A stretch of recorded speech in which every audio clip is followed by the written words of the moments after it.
you miss the old days, but nothing changed unless you change. What's around you, how you think, how you live, how you speak, how you walk, how you blink, how you talk, how you teach, how you reach, let it sink. What's your purpose, what's your passion, through the pain, what's your plan? Is it plain, on a plane, how'd you play? I'm just playing. What's your purpose, what's your passion, through the pain?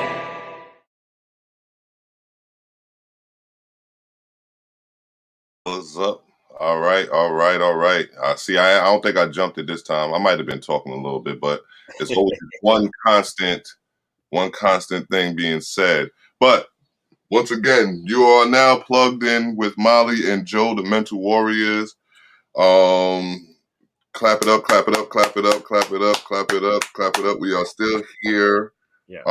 We got a lot of ideas, a lot of plans happening coming in the coming months for the summer months and hopefully beyond. You know, we was in talks about television, all kinds of stuff. And that's kind of exciting, especially coming from, you know, someone like myself. I'm Molly, the voice.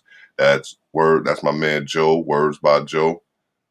And it's kind of an exciting time right now. It's a crazy time. It's a stressful time, but it's an exciting time all in the same. What we got coming up? We got paying homage segment. We have a special guest host today. I mean, he's coming back for a second time. I guess he liked what was going on the first time, so he's back for a second go round. I believe all our guests want to come back around. I think we need to make that happen for them. Absolutely. There's always something that can be talked about. So, you know, they can. Right. It's like we said before. Like we need to expand our time because we give them a little taste of what they're doing, and then they got to come back and give the rest. You know. Well, that's where we did what we they putting the numbers up. Everything is growing. We hearing good things about the who's following and the such, and I think it could even be better if we start to begin to understand the how heavy this is and the importance of doing things such as letting people know the platforms we're on. All right, I'll go first. We're on YouTube, Joe. We are on Facebook. We're on Instagram. We're on Anchor. We're on Spotify. We are on iHeartRadio. We're on Mixcloud. We're on Google Podcast. We're on iTunes Podcast. And of course, the eveningrushnetwork.com. Yes. And our very own platform, Plug with Molly and Joe on Facebook. You can follow us there. You can follow us on Instagram. And what is that handle on Instagram? At Plugged MJ. Yes. All right. MJ meaning not Michael Jackson, not Michael Jordan. MJ meaning Molly and Joe. Right. Go Instagram at Plugged with Molly and Joe. The call-in number, you guys can call in. Stick around, be a part of the show, be involved with the show, ask us questions. Listen, don't agree with us. We had someone call in that didn't agree. No, well, they didn't call in, but they didn't agree with us. Let's just say that, right? And we don't mind. We're here to expand our minds. We're here to feed the people. So that number is 929-441-2417. That's 929-441-2417. Joe?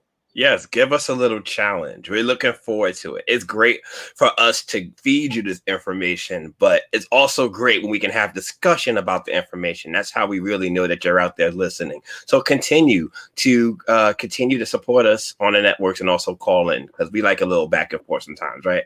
Yeah, I mean, why not?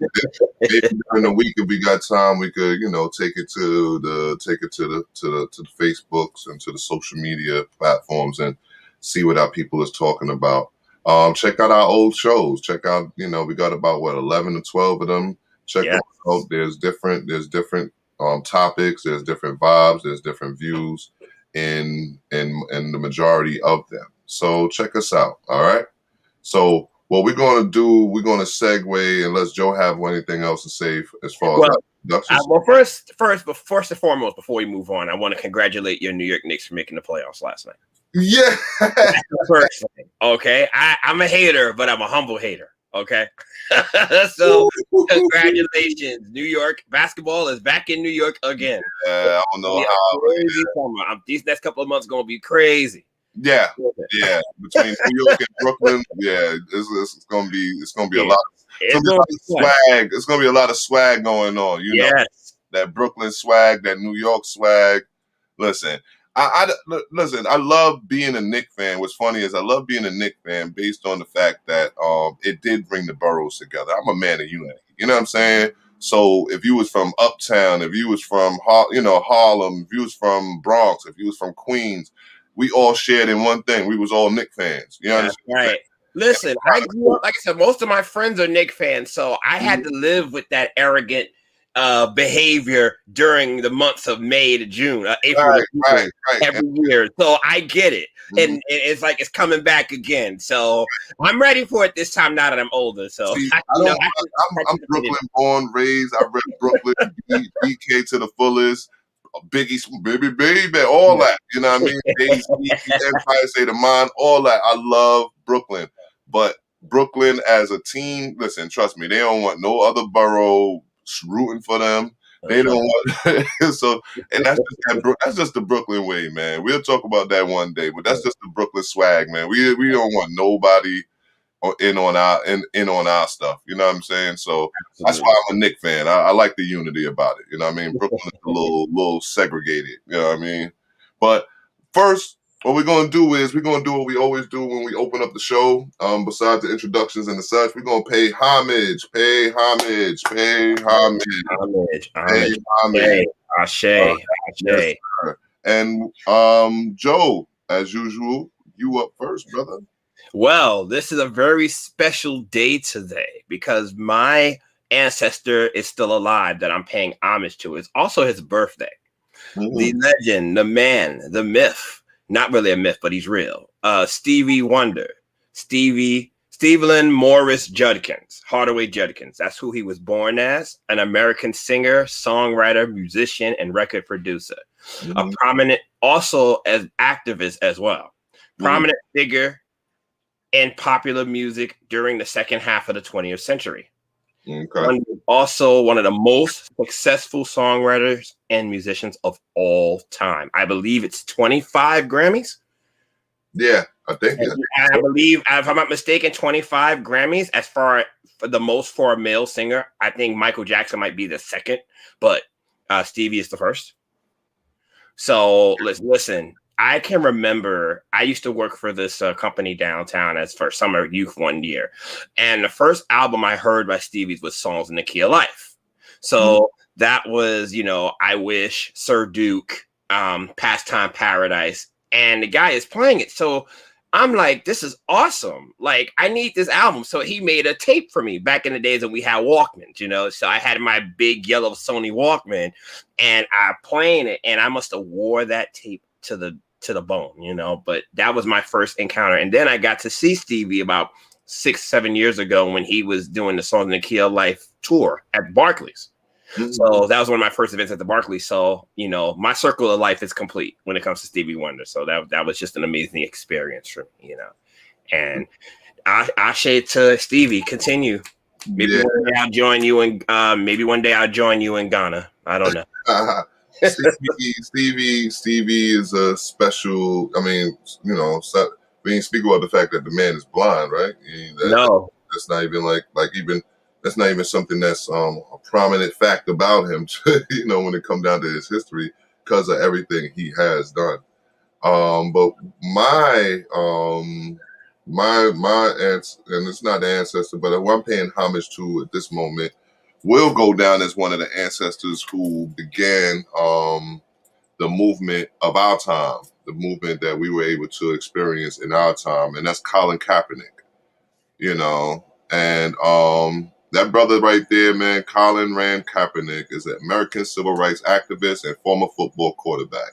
He played 6 seasons for the San Francisco 49ers in the National Football League, and he basically single-handedly spearheaded and represented the amount of fight we have in us today. He is directly probably responsible for a plug with Molly and Joe right now. He's probably directly, indirectly responsible for a lot of movements that is happening throughout this country. just by doing what? Taking a knee. What he did was he took a knee against systemic oppression. And up until this day, systemic oppression is something that we try to highlight to these people that's what we're under. Yep. And in knowing that, listen, my hat is definitely off to a Colin Kaepernick. I believe that that one thing he did was symbolic to the movement that we're on now, that we're talking about today, the civil rights movement. I don't get why we're still talking about our civil rights, but we have to, right? So that's a sad part about this whole thing. Well, like you say, when it's something that it's a shame, it's disappointing that it has to be brought to the forefront when we're looking at times, and you would think through all the events that have taken place, you would think this is a non-factor. Like, we've dealt with this, we're done with this already, we can move forward. But sometimes you still need people to let you understand, hello, we're still in a movement right now. People are still being treated unfairly. We still don't have our rights. Right. And it seems like the fact that it's still being brought up, that's the problem. Not the fact that he made the actions, but the fact that it's like, well, why are y'all still complaining about it? It's part of American society. Deal with it. But so what we're going to do is we're going to pin that, because Cap, actually, the reason why I chose Cap, he ties into one of our current event topics today. So what we're going to do is we're going to pin that. And what we're going to do is we're going to introduce our guest for today, the one and only, my brother from another mother, Zachariah Ben Israel. Yeah, there you go. Yay. What's up, brother? Thanks for coming back on. Good.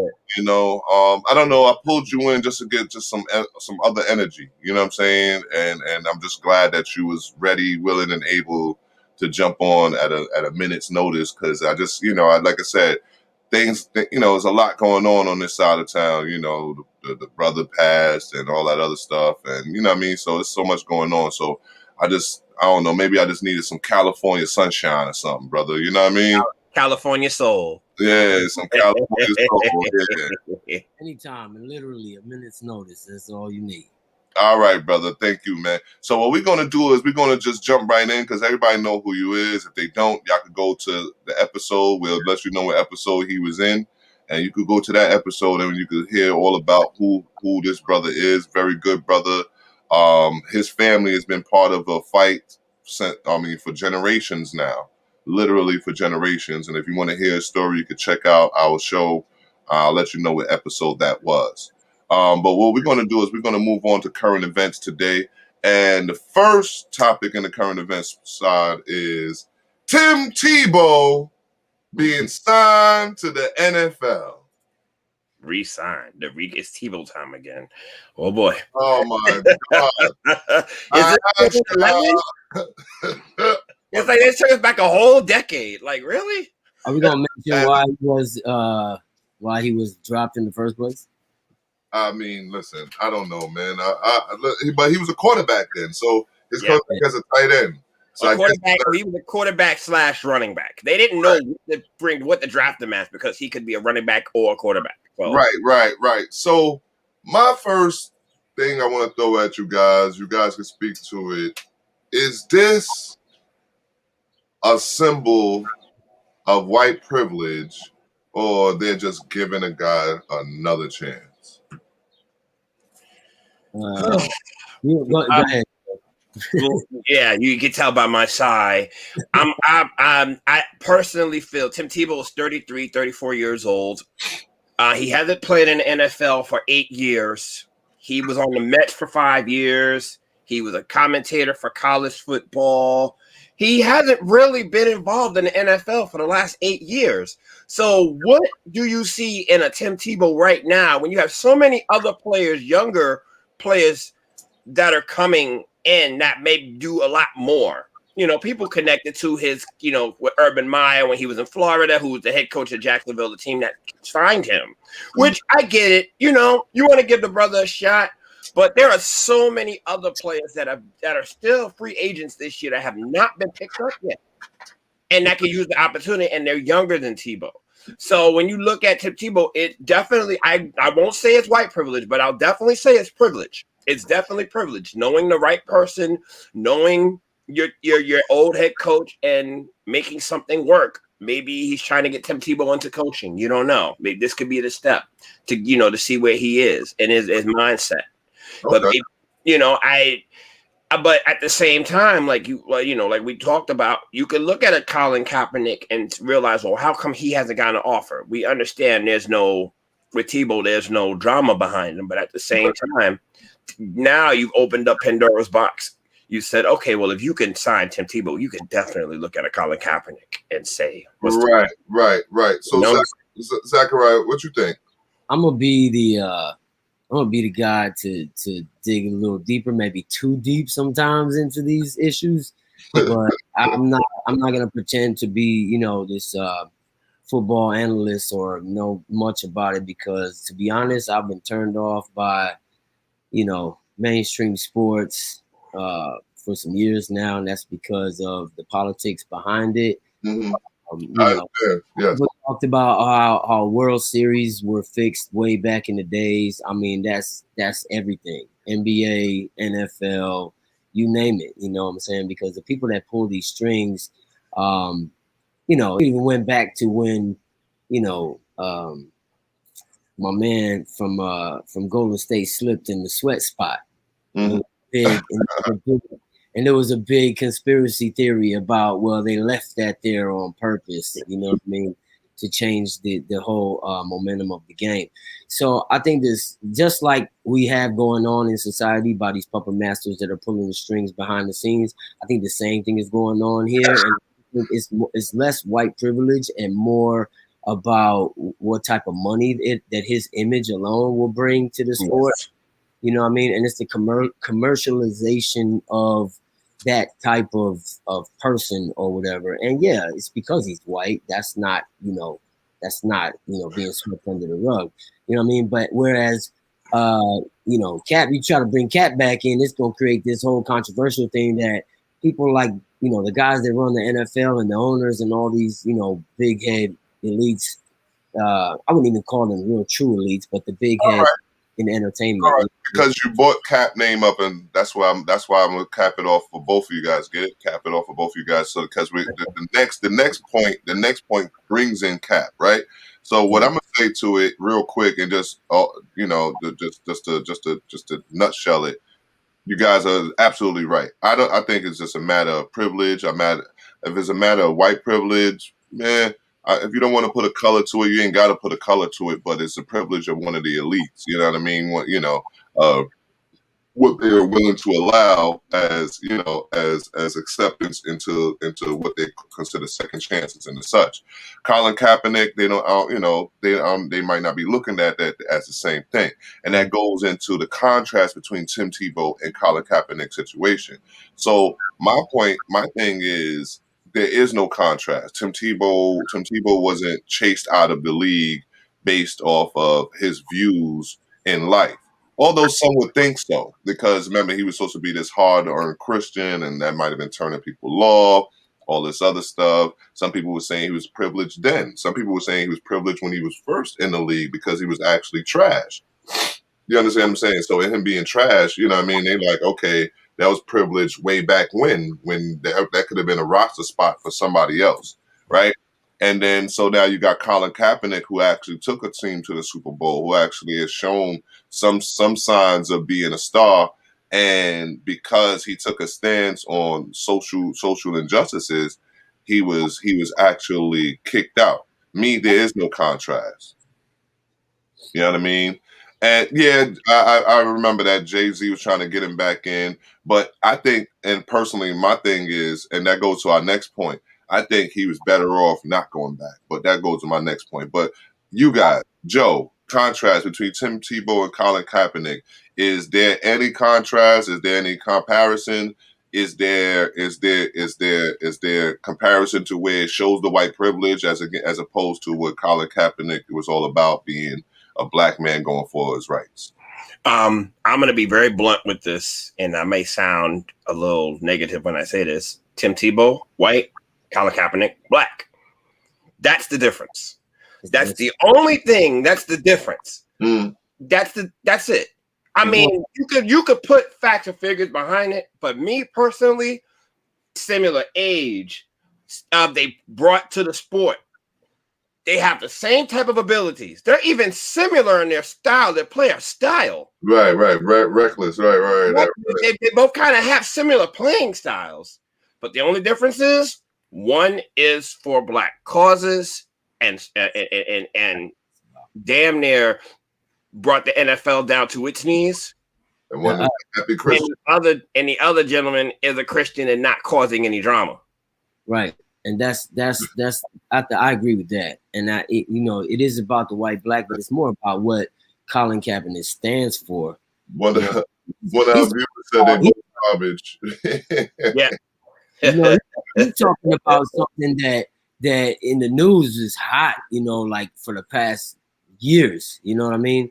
And he's taking a stance for something that if it's frustrated on a large number, has frustrated a large number of members of our society. So you standing up, for what's right, or kneeling, rather say, for what's right, on a controversial subject. It doesn't matter what you're trying to get into. The media is going to try to suppress that regardless. Absolutely. So, and the NFL, we can't forget, man, these sports, platforms, these sports organizations, they're part of the media, man. One of our viewers said, does it matter? Like, shouldn't they have brought him back now to prove that they're down with the Black Lives Matter movement? And I say, no. I say, they already put in a lot of time and money towards him. I mean, to be honest with you, they done gave him money already because of what was going on. So he's already capitalized off of what he's been doing as far as this movement is concerned. So I don't think they need a symbolism of that magnitude, in my opinion.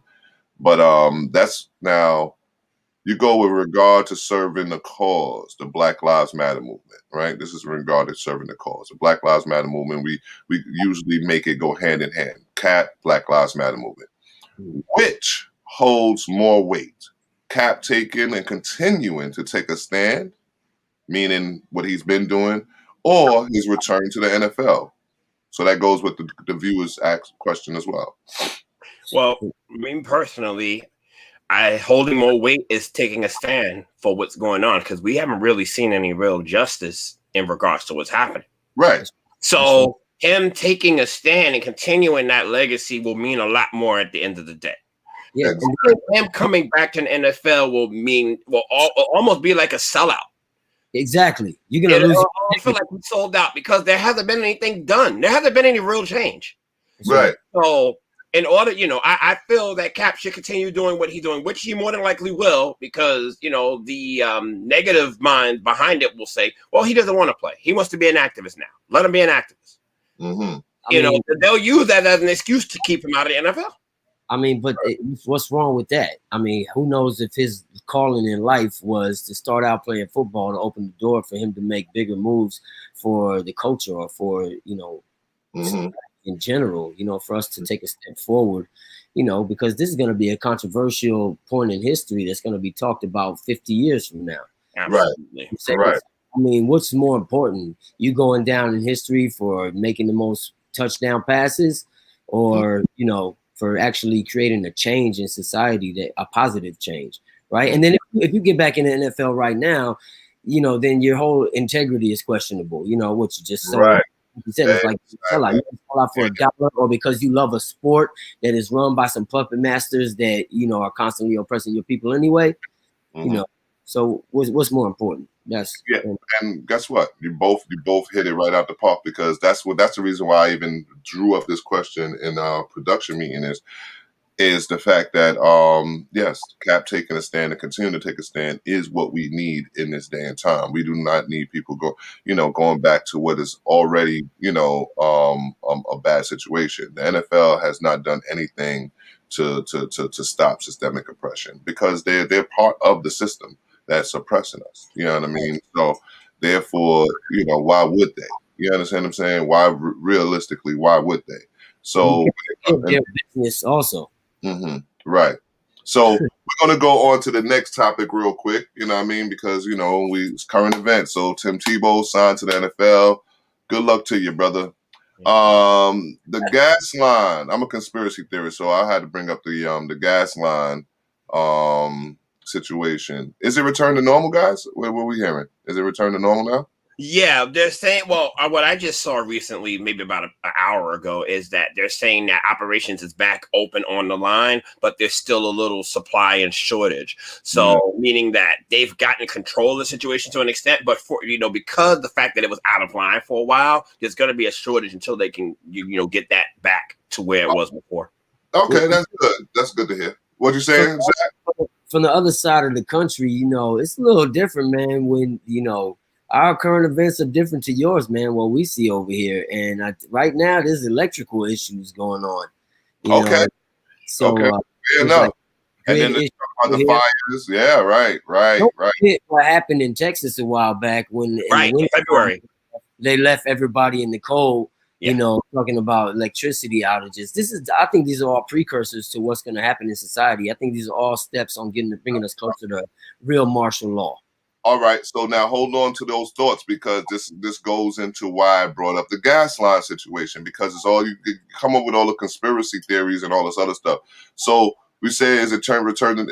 How's the electric out there? Is it got better? What are we talking about? I just like for instance, right now, my mother-in-law's and my wife's grandmother's neighborhood is experiencing outages for the whole week, and this was scheduled, supposedly maintenance on the lines out there or whatever. And then aside from that, there's been threats to the grid crashing during the summer coming up. So it's kind of like, how they, with COVID, they were like, oh, we suspect that there's going to be new mutated strains. I mean, how the fuck you know that? It's because you putting out. That goes into what we're talking about, the fear factor. Right. And that's what me, as the conspiracy theorist that I am, sometimes I look at the pipeline situation as a fear, as a simple matter of fear. You get this surplus of people buying gas at such a high rate, and then all of a sudden you get some of that money back that you actually lost out on throughout the pandemic, because with people not traveling as much, you couldn't fluctuate the gas prices as much. It was no use for gas as much because people were actually too scared to go anywhere. As soon as everything opened up, the gas prices go up. Come on now. Then all of a sudden it's a hack. All of a sudden, what was the password? Gas line 123. Like, come on, man. What are you talking about? I mean, but it's the same thing. But if you look at it, almost every year or 2 years tops, gas prices skyrocket, and then they go back down. What is this? Just like the people that's holding the oil and they couldn't do that. Selling it. And they couldn't do that in the past year. No, and it's not a supply and demand type thing to where there's a shortage of it, and now we got to boost the price. It's not somebody that's holding all the oil that's saying, I'm not selling it to you right now. Oh, the fear in it. Oh, it's no more. Right. We're gonna feed you crumbs right now until you act right. Right. Exactly. And they've always been like the parent that want to just chastise a child when it comes down to how they rule, right? So it goes. So it's the roles that fear factor, human wastefulness. So we are very wasteful as a country, very wasteful, right? Where I was going to go with that. And this will lead into one of our. So what we're going to do is we're going to come back to this one: doomsday preparation. Is this country ready? Is this country ready for the outages that we be having, the gas problems we have, and the electricity? Absolutely not. Natural disasters. It's a lack of preparation in our country, and we're gonna have a show on that, Zach. If you want to come back around for that, all right? You understand what I'm saying? If you want to come back around, you know what I mean. If you want to come back around for that one, we're going to talk about doomsday preparation and the lack of preparation in our community. The lack of preparation in our community. Our community does not nowhere near prepare for any kind of natural disasters that might happen out there. I'm sure you're aware of this statistic right here, but the Black community is responsible for the most spending in this country, on everything. If you bring all categories together, and I think that's the most part. That is the biggest factor in all of this, is that if people will just be more educated on how big of a part they play in holding the system up, you know what I mean? And we could actually come together. Like there was supposed to be, like, I remember there was supposed to be like this Blackout Tuesday, like last year, where nobody's supposed to post. They were gonna just post a black screen on social media, and I'm like, okay, why are we doing this? What is this gonna, help?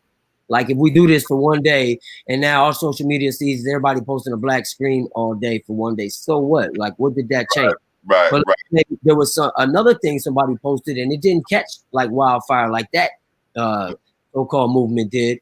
And somebody said, all right, on June 7th, let nobody buy or spend any money. In the outside the community, right? I remember that. But what we got to do real quick, but I'm sorry I got to cut you off, because that's the reason why that topic, we just touched on it, because we wanted to say, the gas and all that other stuff. We touched on it so that we could bring that back for a future show. But at this moment, what we have to do at the 30-minute mark, I don't know why we never remind you of this, but at the 30-minute mark, we have to throw it back to the network and allow them to let people know how they could get involved, if they want to get involved, if they want to throw a show, how they could support us, how they could do all that good stuff. And right after that, we got a clip for you guys. We got a special speech from Martin Luther King Jr. Looking to podcast shows and do not know where to start? The Evening Rush Network can help you with that. Call us at 929-441-2417 or email us at theeveningrushnetwork@gmail.com for dates and prices. We got you for all your podcast needs. The Evening Rush Network. Tune in, subscribe, and share.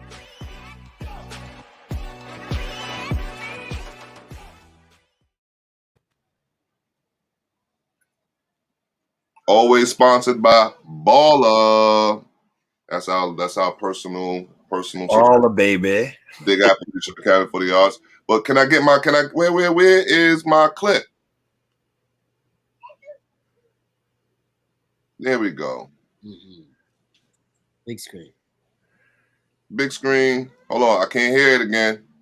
What we doing? Can't hear it. Here we go.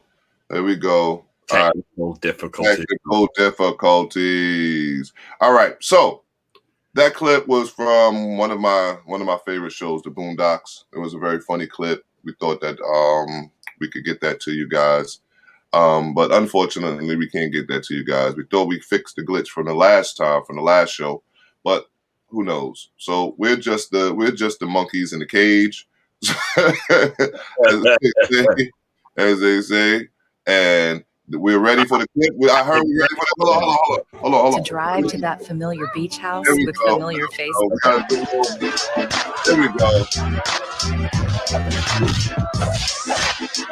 Excuse me, brothers and sisters, please. If someone could just turn off. King looked out on his people and saw they were in great need. So he did what all great leaders do. He told them the truth. Will you ignorant niggas please shut the hell up? He just said what I think he said. Is this it? This is what I got all those ass whoopings for? I had a dream once. It was a dream that little black boys and little black girls would drink from the river of prosperity, freed from the thirst of oppression. But lo and behold, some 4 decades later, what have I found but a bunch of trifling, shiftless, good-for-nothing niggas? And I know some of you don't want to hear me say that word. It's the ugliest word in the English language, but that's what I see now, niggas. And you don't want to be a nigga, because niggas are living contradictions. Niggas are full of unfulfilled ambitions. Niggas wax and wane. Niggas love to complain. Niggas love to hear themselves talk but hate to explain. Niggas love being another man's judge and jury. Niggas procrastinate until it's time to worry. Niggas love to be late. Niggas hate to hurry. Black entertainment television Okay. is the thing I've ever seen in my we life. can cut that off.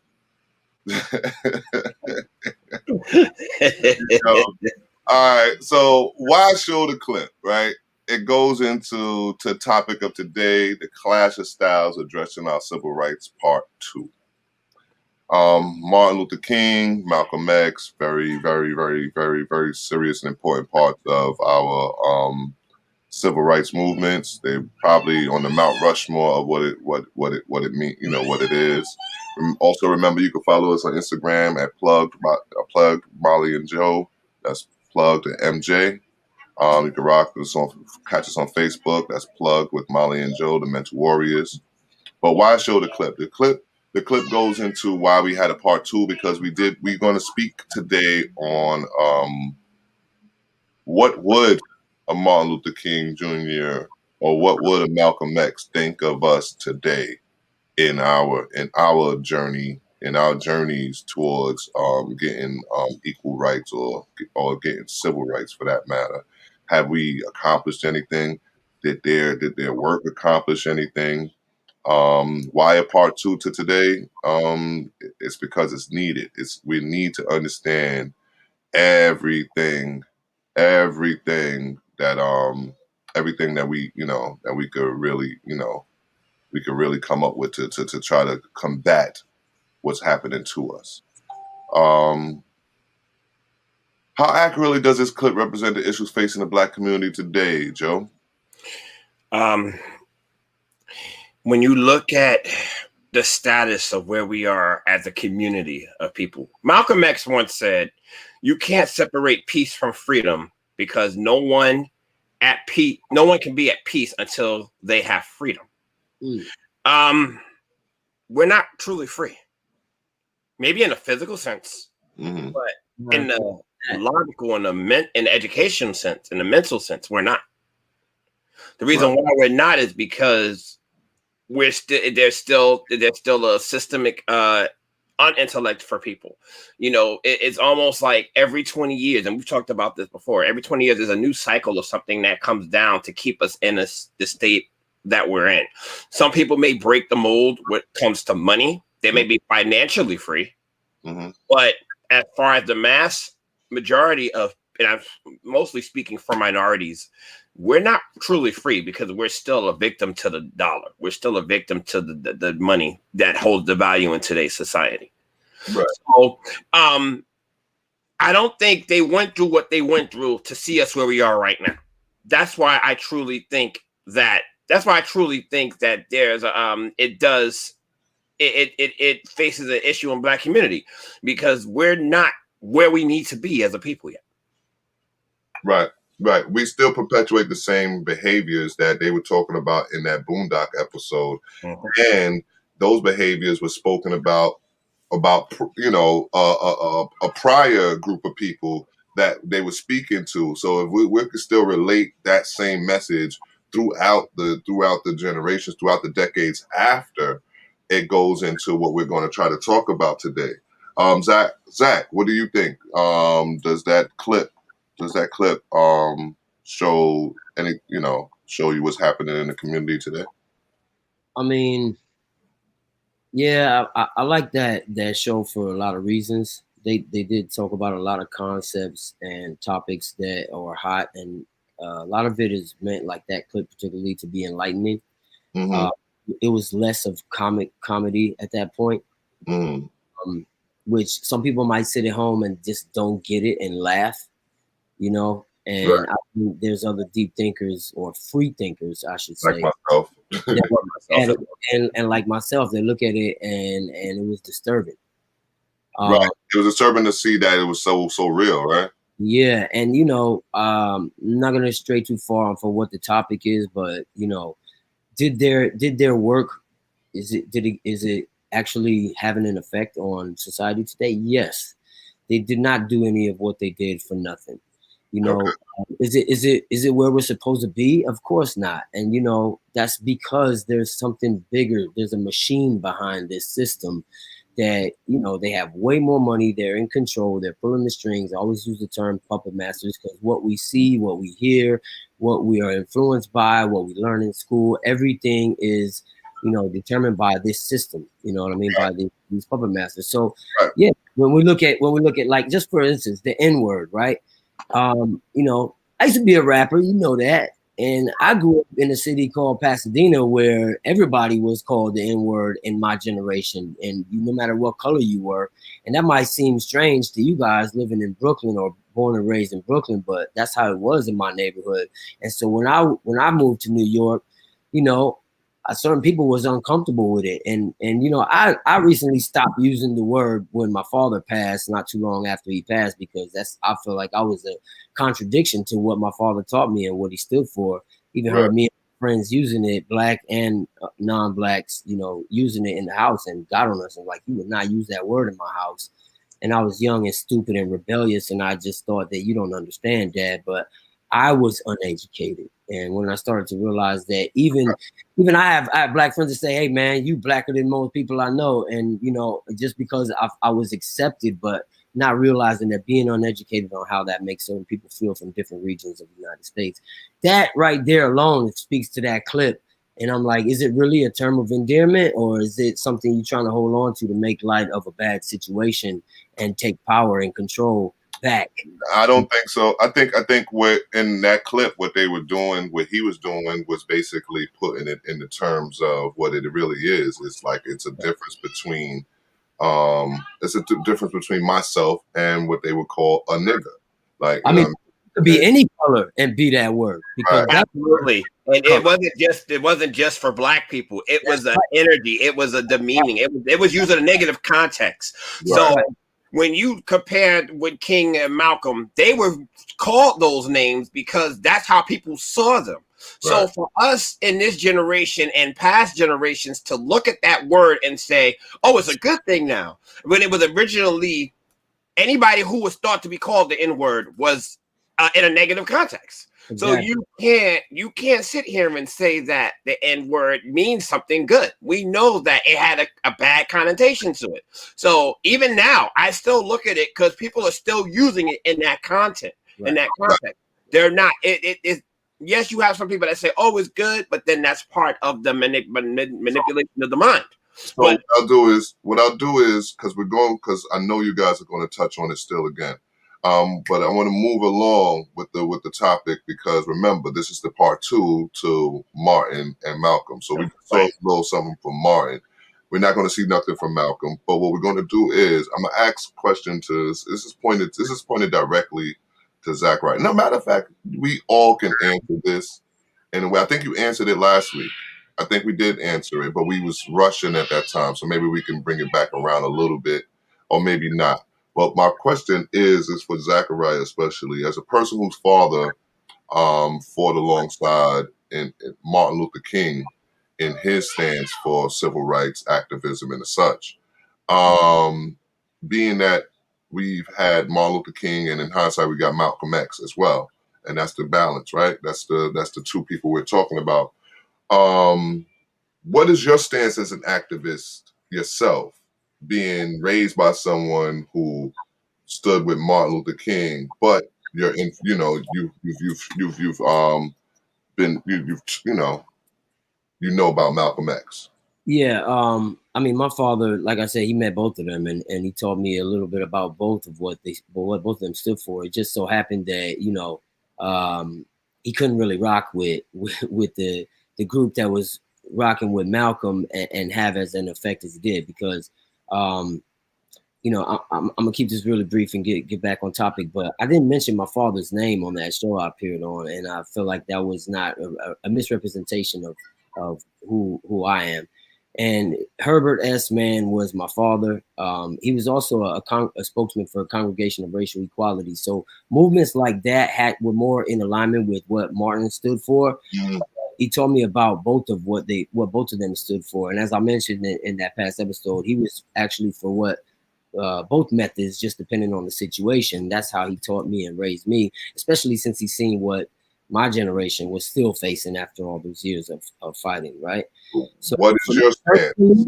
For me personally, I agree with what my father told me when I asked him whose methods do you agree with, and whose methods would you rock with. I think it depends on the situation. We're at a point now where you can't really, you can't fight. This is not a David and Goliath thing. You know what I mean? God could be with you, but we can't forget that, God has a bigger plan for this, and it may not happen. His plan doesn't correspond with our timeline all the time. So certain things have to go down. You know what I mean? And if you're going to rock with, trying to say, well, it's a David and Goliath thing, you're going to fight the system, you're not going to win in this lifetime. Mm-hmm. It's something that you have to pass down as a legacy to your children, that we have to fight with education, educating each other and make moves that make sense. What are we going to do? Just like this podcast is great. But then what do we do? Like where does the weight hold most? And it's about hitting them in their pockets. You know what I mean? So if you want to fight the enemy, you have to take what they thrive on away from them. Right. You got to get in there. Yeah. Since you are the puppets that they're using to strengthen that part of their fight, which is the money, you have to hit them where it hurts, and you have to unite. People have to unite as a community, and that's not going to happen without a first step like platforms like this to educate people, because first you have to be educated in order to unite. So yes, I am for both, but we have to be smart about this move, in order to take the exactly. Yeah. It's step by step. You're not going to accomplish it in one generation. So Joe, no, not in one generation at all. Not in one generation at all. Joe, which approach do you prefer or favor? Which approach do you prefer? It depends on the situation. And I'm saying that because we've seen both situations that work. There are times where you need to be a peaceful, depending on what's happening, and there are times where you need to show a little force and be a little aggressive. Mm-hmm. I think they both make sense. There's nothing wrong with either or. Like in times of today, peace is not working. They expect us to be passive, so we gotta be aggressive. But not to the point where they want to kill us. Okay. Not to the point where they want to shoot us. Let us know that we mean business. Like Zachariah said earlier. Be smart. Be aggressively intelligent. Use our brains. Use our minds to get where we need to go. Because you can impact people. You can hurt people without physically hurting them. Right.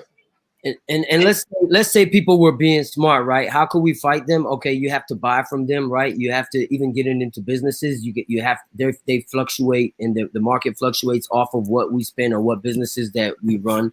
And how do you fight that? All right, well, first we have to all come together. We have to unity. We have to be together. And if it's more than just the Black community coming together, which is a huge feat in itself. Which is more than that, and if other people to join in, then we become stronger as an opponent. Before we get to that, because that actually is a question that we do have here. But in self-reflection, what influences do we see as individual? Meaning, so as you self-reflect, where does the influence come from? As you look deep within yourself, you know what I mean? You know what influences you. You know what has made you who you are as individuals today. And I think people have to do a lot more self-reflection so that they can really understand what influences them. I mean, I think I can totally agree with that. I can totally agree where you're coming from. Now, looking at self-reflection, your influences are going to come from the people who's around you. If they're not on the level that you expect to be, it's easy to fall into that well of negative energy of the lifestyle that they live, because that's all that's around you. Most of us don't get to where we are in life until once we leave and experience life for ourselves. Right. We don't get there unless we have people who are there in our life when we're young. We don't get there. We need more people that already there. Mm-hmm. I know as a child, I had a few people in my life that were there, but I didn't necessarily understood it. But once I became on my own and started seeing how the world goes round, that's when I was able to understand certain things. But at the same time, looking and being around certain people when I was younger, I see why they were there. The seed was planted, but it wasn't growing. It didn't start to grow until I got on my own and understood certain things. But I think we don't have a lot of places or a lot of people who continue to who help them grow early. Okay. You know, and that's how the self-reflection comes from the people that are around you and comes from the society that we're in. So if we're in a society of chaos, that's what's going to be in people's minds until they get to that place of peace, that place of calm, that place of adaptation, you know? So that now, with that being known, Zach, I'm gonna throw this question at you. What approach will work in the present day then? Like, we talk about self-reflection, we're talking about, which stance we prefer. Would the Martin Luther King stance work today? Would the Malcolm X stance work today? Would it be a mix of the both? Because that's something that we spoke about last week when we talked about the Black Panthers being a brainchild of them both. What about because for me personally, I feel that it has to be a balance. It has to be like Joe said, it has to be a matter of circumstances. I agree. I'm already tagged or red flagged or marked or whatever by the system, Facebook, whoever. So I'm gonna say I speak freely regardless. And I think that in order to fight on a level of as far as the real fight, like picking up arms, because that's how wars are won regardless. And well, nowadays war is changing, but I think without a fight, nothing is going to happen anyway without a real physical conflict.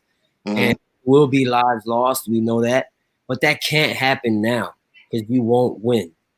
Right. We won't win. So war won't work. So I think first it has to be a step by step. And like I said, this is the first move where we actually get the voice. We're in the era now where your voice can reach millions of people, and that couldn't happen before unless you were put on TV or Time Magazine or something, right? Media propaganda. Right. So now we have to develop platforms like this and then market it properly, which is why I'm so heavily invested in what you guys are doing, and I'm thirsty to be a part of it on a larger level. Oh, don't worry about it, brother. We got you, man. So that this can get out to the masses, and then not only people that already think like this, who are awake and free thinkers you can shake people up, but also to educate people and to change a few minds in the process, and then that has to happen so that we can make bigger moves, like becoming in a community where we can become self-sustainable. Right. You can't beat them. Yeah. But here's another thing about what you just said, Zachariah, and I'm just gonna say this briefly. The information's always been there. Right. It's not like you said. It's about obtaining the masses. We get it. The people are there. The world is there. But this is not new. This information's always been available. It's just about getting it to the people. I think if you get more to the people, because the information's there. It's in books. It's places where people are not going to look, and people don't. They don't not have access to the information, but it's about the people who care. It's about the most important thing. It's about making this information and making this stuff important to where people want to look at it. But it's there. Like you're not denied the information, but you have to take them. You have to take the ability to go and find it. Look at it. So now when you look at it, it's so the one I guess says hard to self-reflect because it can bring criticism and painful experience, but this is exactly where our growth and greatness comes from. Right? Self-reflection is the mirror of our greatness. You know what I mean? Because once we look in that mirror and be able to be honest with oneself, then we could be able to begin to heal and then be able to, to come into our greatness. Because once you're not real with yourself, there's no way you're going to be real with everybody else. And you gotta be unapologetically real with yourself at all times. And real growth comes from when we step out of our comfort zone. So you should be willing to make yourself uncomfortable or face your demons if you want to grow. Right. So what our approach today should be, with any kind of violence in the back of the head based on protecting oneself, based on protecting your family and your loved ones and the such, you know what I mean? And for the movement. But and talking about the movement, right? question, because we're getting close to the closing time, but so I'm looking at all my questions and they all tying together. Why hasn't there been another Martin or Malcolm? You got a minute, Joe. Why hasn't there been another Martin or Malcolm? Because their bottom line has been compromised due to the value of the dollar, the value of where people think is prosperity. People feel that they're there. People don't feel that it's important anymore. You can't there can't be anybody in the long front or the limelight that is giving this information out. And you're and speaking of the importance of this, and letting people know that, oh, we're unjust, we're being unjust, we're being treated unfairly. But then there are people who feel like they've reached their value in life that says that's not true. More people have, gained their success or what they deem as to be valued. So it's almost like it's not important anymore. Right, because they got some type of wealth through it or what have you in that time, right? So my thing, why hasn't been another Martin and Malcolm, is because of the people themselves. The people themselves has not rallied behind anyone to say, okay, you are the one that's going to lead us. And there's people that duck their head out, like Farrakhan, Jesse Jackson, Al Sharpton. Even today's time, Dr. Umar is trying to jump out there, and people have not rallied behind great men. I mean, me and Zachariah has seen, some of the best teachers when it comes down to teaching about life. And I've seen people not unite behind them in a smaller scale. So just imagine in these bigger scales and whatnot. It's the people. That's the reason why there hasn't been another Martin and Malcolm, is because the people are complacent, as you would say, Joe, and they don't want to unite for the life of them. They don't want to do this.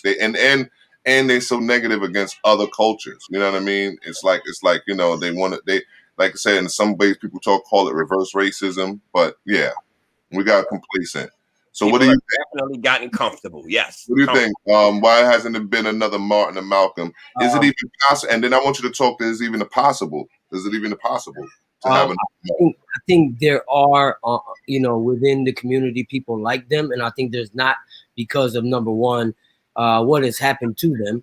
Number two, there's the fear factor thing out there of what's going on in society, how they try to create chaos in order to create order. You know what I mean? Order out of chaos. So they create all these problems and then try to control us with it by saying, hey, let me save you out of this problem. And, if you want to look at hip hop as a parallel of why there's no more Martin and Malcolm, because you see how the hip hop game changed. Back in the days, we used to have artists that talked about real issues. Now, if only those artists only exist on YouTube, you know what I mean? But they're not getting out to the masses, only if they're smart enough to be, their digital marketing game is on point and they can get a lot of followers, but they're still going to be suppressed to a certain degree. Right. Which is why even podcasts like this will be suppressed to reach a certain amount of audience. But if we're savvy enough, we can get it in front of enough people that can make a change. But the point is that there are Martin and Malcolms out there. Why there's no more is because the system is designed to keep it hidden. Is to keep those voices suppressed. Right. And that's where platforms such as ours, Plug with Molly and Joe, Zachariah coming on the show, that's the reason why we are here. That's the reason why, we've been toiling with these 12 shows now and getting it going to where we're going to shake some minds up. You know what I mean, Zachariah? I understand. I know that for a fact. Go ahead. One last thing. I don't want to go out on that note because I don't want to seem like the guy that says, blame the system. You know what I'm saying? So we could be like, oh, this system is still got us in shackles, and that's not a free thinker. You're still a sheep. Right. Right. Tell them. And there's a lot of sheeple out there that sit at home and complain. And if you're gonna sit at home and complain, you ain't doing nothing to help you are the problem. You're the problem. Instead of saying, oh, the system is the problem, I'm a firm believer in saying, I don't care what the system is doing. We have to be more creative and get off our asses and do something about this. Right. You're home, Joe's home, I'm home, and guess what we're doing? We're sitting here using our minds to give something to the people, to give somebody some food for thought. That's all we want anybody to do is think right now. Is start to think about what can we do to give back to our communities? What can we do to give back to the cause? What can we do to plug into the minds of our youth? Because that's what's missing. That's the reason why the show is called Plug with Molly and Joe. It's like because there's something missing. There's something missing in us that we have to get plugged in. Like it has to be fed into us. You know what I mean? But my last question before we close on out, man, with an announcement. Can we accomplish what has been? Can we accomplish our what we're trying to do as a collective, which is gain our civil rights, gain our humanity in a whole, where there's no one leader, or is it already it's already in us to always have that savior, in a sense? I personally feel that we can accomplish it if we looked at what our bottom lines were. If we looked at what the real impact of our lives were, it could be accomplished if you have things like the media. If these things were addressed and let people know what the real value of life is, absolutely, it could be. It's supposed to be that way. But because the fact that it's not, that's the reason why, like you said, Zachariah, we're sheeple, but if once our true value and our true worth is talked about and expressed, it can definitely be accomplished, because you don't need a leader for self-accomplishment. Right. It's you. Right. You don't have to worry about the other person. It's yourself. So once you get your own accomplished things, once you get your own self accomplished, yes, you can. It can be accomplished. I think the leaders are born out of the movement. That's my thing. I think the leaders happen because the movement is happening. So I think if we continue this movement, whether it be we do not, you understand what I'm saying? We will find the leader will happen, because there will be somebody inspired to speak a little louder, to speak a little harder, to study a little harder. You understand what I'm saying? That's where you get a Malcolm X from. That's where you get Martin Luther King. That's where you get Marcus Garvey. That's where you get Fred Hampton and the such. You know what I mean? So what do you think, as Zachariah, for that last question? Can we accomplish this? Can we do this? Can we do?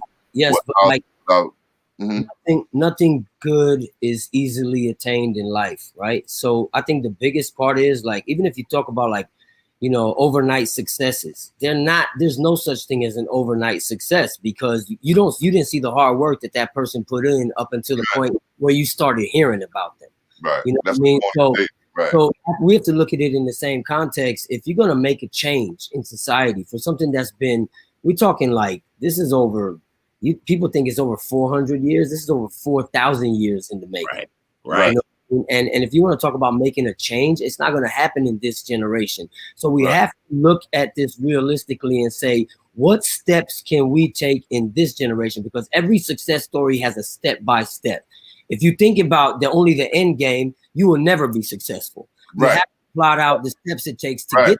It's chestnut checkers. And it's hard work. And we have to understand that if we think about it in that context, then this generation will come up with a plan for this generation and then pass it on as a legacy to your children to accomplish the next step. And if we look at it as that, yes, it can be accomplished. So as a collective, if we put the steps in front of our children for them to climb, they could put the next step in front of their children and allow them to climb. I guess we can get up out of this Yeah, and the key is with this in the advent of internet, the information is at our fingertips. Mm-hmm. We just have to educate people enough and use our tactics, like some digital marketing. It's going to take that. You can't just viral videos.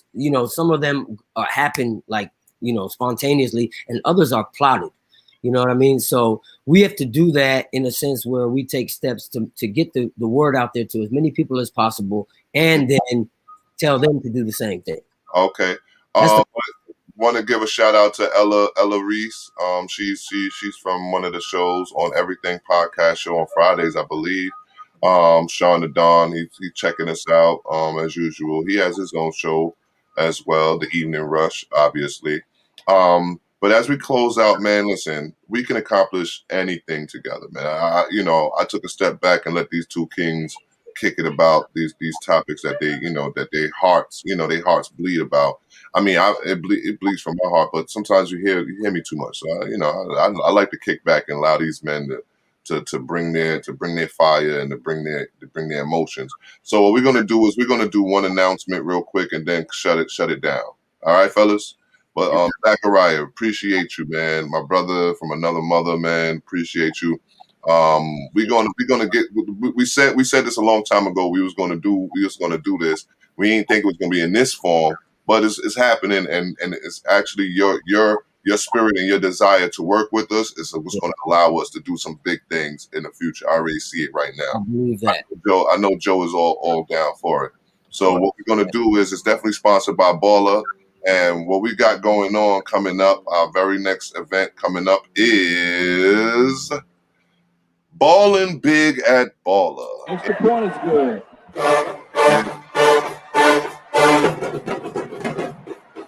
In the third quarter, Panthers 31, Panthers 24. Magic Wasaki. I don't know who that is. Simplicity Shop.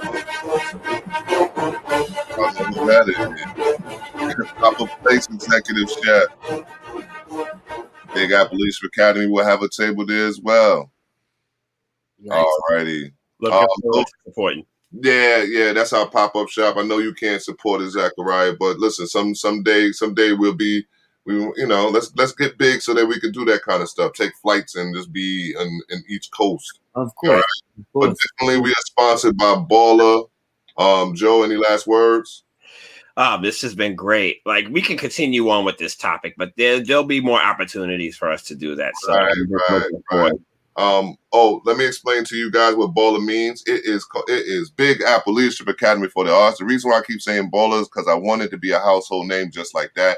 Then you figure out the acronym, just like when you say the NAACP. You figure out the acronyms afterwards. Some people don't even know the acronyms right this minute, but they know what the NAACP is supposed to stand for, right? So it's the same thing with Baller. You will know we for the arts, we for our people, we for our community. You will always know that. Zachariah. Yes. Any last words?